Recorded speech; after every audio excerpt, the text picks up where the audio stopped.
Hay escenas que producen horror por lo que muestran. Y hay otras, mucho más peligrosas, que lo producen por lo que sugieren. Esta pertenece al segundo tipo. Porque aquí no hubo caos. No hubo violencia desatada. No hubo un estallido. Hubo tiempo. Hubo decisión. Y hubo alguien que pensó con claridad qué postura debían tener los cuerpos cuando fueran encontrados. La casa estaba situada en una calle tranquila, de esas donde el sonido se amortigua por costumbre. Fachadas similares. Portales repetidos. Ventanas que miran sin mirar. Durante varios días, nadie oyó nada extraño.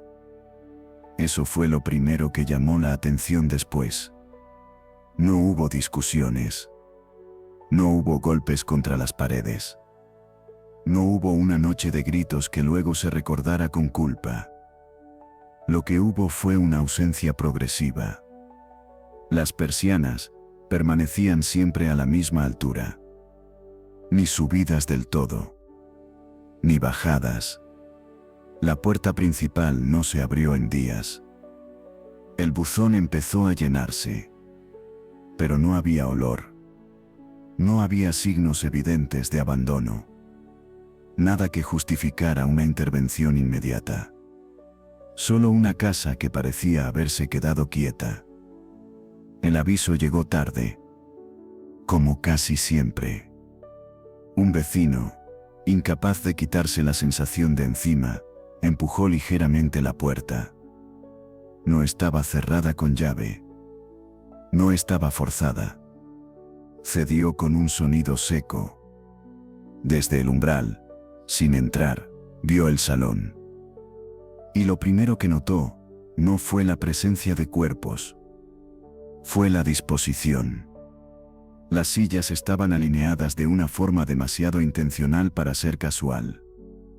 Separadas entre sí, por la misma distancia aproximada. Orientadas hacia el centro de la habitación. Y en ellas, había figuras humanas inmóviles. Sentadas. Bienvenidos a el archivo oculto. Donde los mitos aún respiran. Este archivo no trata sobre la muerte. Trata sobre lo que alguien hizo después. Cuando la policía entró en la vivienda, lo hizo con cautela. No por miedo a una agresión, sino por la sensación de estar entrando en un lugar que ya había sido concluido. El ambiente era extraño. No había olor fuerte a descomposición, lo cual resultó desconcertante dado el tiempo transcurrido. El aire estaba viciado, pero no corrompido. Las ventanas estaban cerradas. Las cortinas corridas solo hasta la mitad. La luz entraba en franjas, iluminando partes del salón y dejando otras en penumbra. Y en esa luz parcial, los cuerpos se veían con demasiada claridad. Eran varios. No estaban amontonados. No estaban caídos. Estaban sentados correctamente. Las espaldas apoyadas en el respaldo. Las piernas dobladas en ángulo natural. Los pies tocando el suelo, algunos ligeramente ladeados, como ocurre cuando una persona pierde el tono muscular poco a poco. Las manos descansaban sobre los muslos, o colgaban a los lados de la silla. No había rigidez extrema. No había posturas forzadas. Eso fue lo que inquietó a los forenses. La escena no transmitía violencia. Transmitía manipulación cuidadosa. Los rostros no mostraban expresiones exageradas. No había bocas abiertas en gritos congelados. No había gestos de defensa. Los ojos, en algunos casos, estaban entreabiertos. No mirando a nada concreto. No cerrados del todo. Como si nadie se hubiera tomado la molestia de corregir ese detalle. La ropa estaba limpia. No rasgada.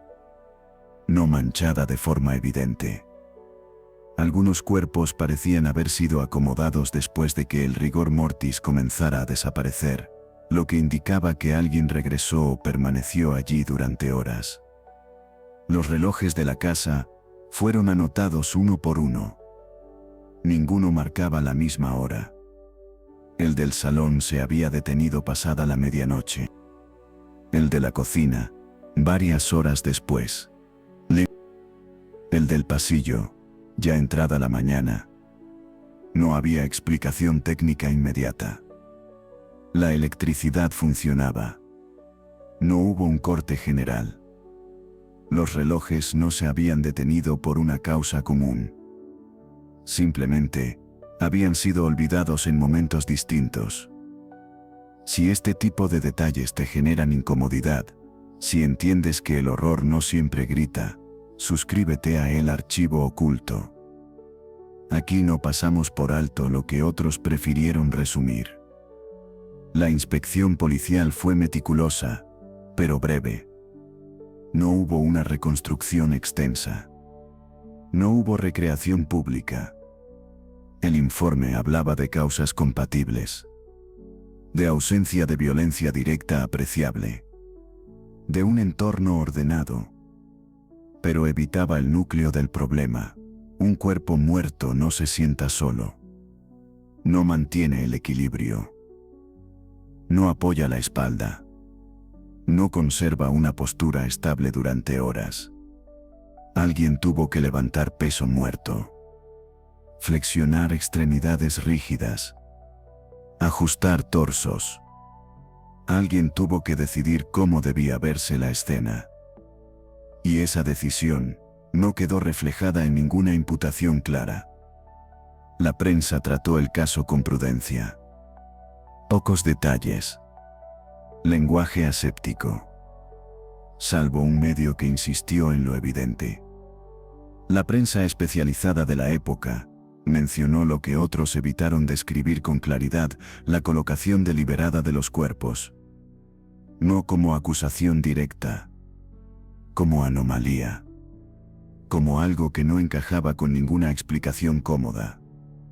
El vecindario reaccionó con una mezcla de alivio y rechazo. Alivio porque ya estaba cerrado. Rechazo a cualquier intento de profundizar.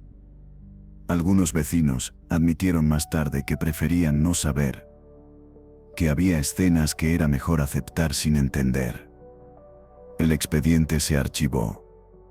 No porque todo estuviera claro, sino porque nadie quiso mirar más tiempo.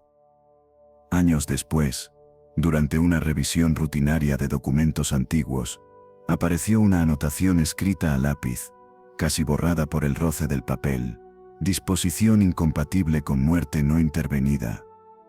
No había firma. No había desarrollo. Solo esa frase. Y luego, nada. La casa fue vendida. Reformada. Habitada de nuevo. Pero hubo un detalle que se repitió en todos los inquilinos posteriores: el salón nunca se usaba igual. Las sillas se cambiaban de sitio. Algunas se retiraban. Otras no se ocupaban nunca. No por miedo explícito, sino por incomodidad persistente. Como si el espacio recordara algo que no debía repetirse. Este archivo no explica quién fue. No dice por qué ocurrió. Solo deja constancia de una verdad incómoda. En esa casa, alguien tuvo el tiempo, la calma y la determinación suficientes como para sentar a los muertos. Y después, consiguió que casi nadie hiciera preguntas. Si este archivo te ha generado curiosidad, incomodidad o morbo, quédate. Suscríbete. Comparte. Hay escenas que no fueron un accidente. Fueron una elección. Esto fue El Archivo Oculto, donde los mitos aún respiran.